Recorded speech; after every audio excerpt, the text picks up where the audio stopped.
नमस्कार दोस्तों, आज हम लेकर आए हैं अजा एकादशी व्रत कथा तथा महत्व। भाद्रपद माह के कृष्ण पक्ष की एकादशी या 11वें दिन को अजा एकादशी मनाई जाती है।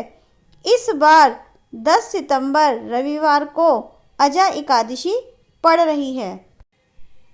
यह भाद्रपद मास के कृष्ण पक्ष की एकादशी है। इसे अजा एकादशी या कृष्ण एकादशी कहते हैं। इस दिन अजा एकादशी का व्रत किया जाता है और अजा एकादशी व्रत कथा सुनी जाती है। इस व्रत को करने से पूर्व जन्म की सभी बाधाएं दूर हो जाती हैं। यह व्रत निराहार रहकर या अल्पाहार लेकर किया जाता है। माना जाता है कि अजा एकादशी व्रत को विधिवत करके अजा एकादशी व्रत कथा सुनने से मनुष्य के समस्त पापों का नाश हो जाता है और अंत में सद्गति को प्राप्त होता है।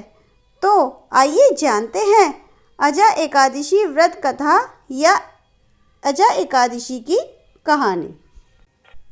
बहुत समय पहले एक दानी और सत्यवादी राजा हरिश्चंद्र हुए। राजा हरिश्चंद्र इतने प्रसिद्ध सत्यवादी और धर्मात्मा थे कि उनकी कीर्ति से देवताओं के राजा इंद्र को भी डाह होने लगी। इंद्र ने महर्षि विश्वामित्र को हरिश्चंद्र की परीक्षा लेने के लिए उकसाया। इंद्र के कहने से महर्षि विश्वामित्र जी ने राजा हरिश्चंद्र को योगबल से ऐसा स्वप्न दिखलाया कि राजा स्वप्न में ऋषि को सब राज्य दान कर रहे हैं। दूसरे दिन महर्षि विश्वामित्र अयोध्या आए और अपना राज्य मांगने लगे। स्वप्न में किए गए दान को भी राजा ने स्वीकार कर लिया और विश्वामित्र को सारा राज्य दे दिया। महाराज हरिश्चंद्र पृथ्वी भर के सम्राट थे। अपना पूरा राज्य उन्होंने दान कर दिया था। अब दान की हुई भूमि में रहना उचित न समझकर स्त्री तथा पुत्र के साथ वे काशी आ गए, क्योंकि पुराणों में यह वर्णन है कि काशी भगवान शंकर के त्रिशूल पर बसी है। अतः वह पृथ्वी में होने पर भी पृथ्वी से अलग मानी जाती है। अयोध्या से जब राजा हरिश्चंद्र चलने लगे तब विश्वामित्र जी ने कहा, जप तप दान आदि बिना दक्षिणा दिए सफल नहीं होते। तुमने इतना बड़ा राज्य दे दिया है तो उसकी दक्षिणा में 1000 सोने की मोहरें और दो। राजा हरिश्चंद्र के पास अब धन कहाँ था। राज्य दान करने के साथ राज्य का सब धन तो अपने आप दान हो चुका था। ऋषि से दक्षिणा देने के लिए 1 महीने का समय लेकर वे काशी आए। काशी में उन्होंने अपनी पत्नी रानी शैव्या को एक ब्राह्मण के हाथ बेच दिया। राजकुमार रोहिताश छोटा बालक था। प्रार्थना करने पर ब्राह्मण ने उसे अपनी माता के साथ रहने की आज्ञा दे दी। स्वयं अपने को राजा हरिश्चंद्र ने एक चांडाल के हाथ बेच दिया और इस प्रकार ऋषि विश्वामित्र को 1000 मोहरें दक्षिणा में दी। महारानी शैव्या अब ब्राह्मण के घर में दासी का काम करने लगी। चांडाल के सेवक होकर राजा हरिश्चंद्र शमशान घाट की चौकीदारी करने लगे। वहाँ जो मुर्दे जलने के लिए लाए जाते उनसे कर लेकर तब उन्हें जलाने देने का काम चांडाल ने उन्हें सौंपा था। एक दिन शमशान भूमि की तरफ गौतम ऋषि आ गए। राजा ने ऋषि को प्रणाम किया। गौतम ऋषि ने कहा कि किसी पूर्व जन्म के पाप के कारण आपकी यह दशा हुई है।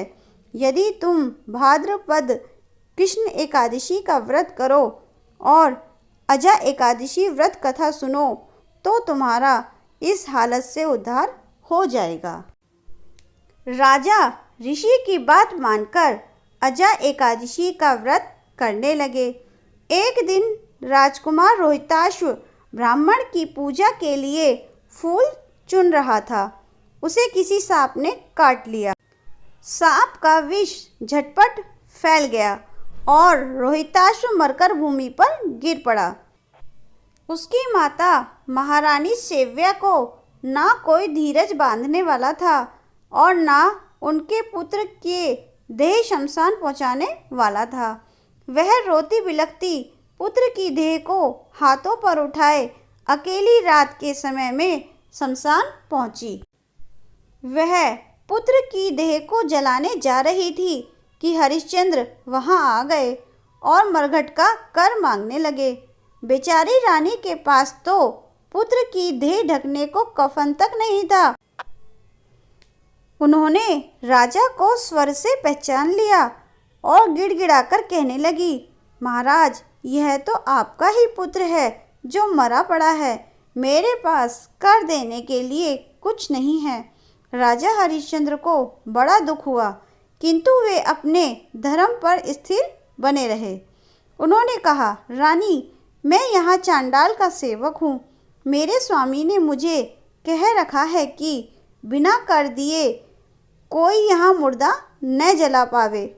मैं अपने धर्म को नहीं छोड़ सकता। तुम मुझे कुछ देकर पुत्र की देह जलाओ। रानी फूट फूट कर रोने लगी और बोली, मेरे पास तो यही एक साड़ी है जिसे मैंने पहनी है। आप इसी में से आधा ले लें। जैसे ही रानी अपनी साड़ी फाड़ने चली, वैसे ही वहाँ भगवान नारायण, इंद्र, धर्मराज आदि देवता और महर्षि विश्वामित्र प्रकट हो गए। महर्षि विश्वामित्र ने बताया कि कुमार रोहित मरा नहीं है। यह सब तो ऋषि ने योग माया से दिखलाया था। राजा हरिश्चंद्र को खरीदने वाले चांडाल के रूप में साक्षात धर्मराज थे। सत्य साक्षात नारायण का स्वरूप है। अजा एकादशी व्रत के प्रभाव से तुम्हारे पाप नष्ट हो गए हैं। सत्य के प्रभाव से राजा हरिश्चंद्र महारानी सेव्या के साथ भगवान के धाम में चले गए। महर्षि विश्वामित्र ने राजकुमार रोहिताश्व को अयोध्या का राजा बना दिया। बोलो विष्णु भगवान की जय।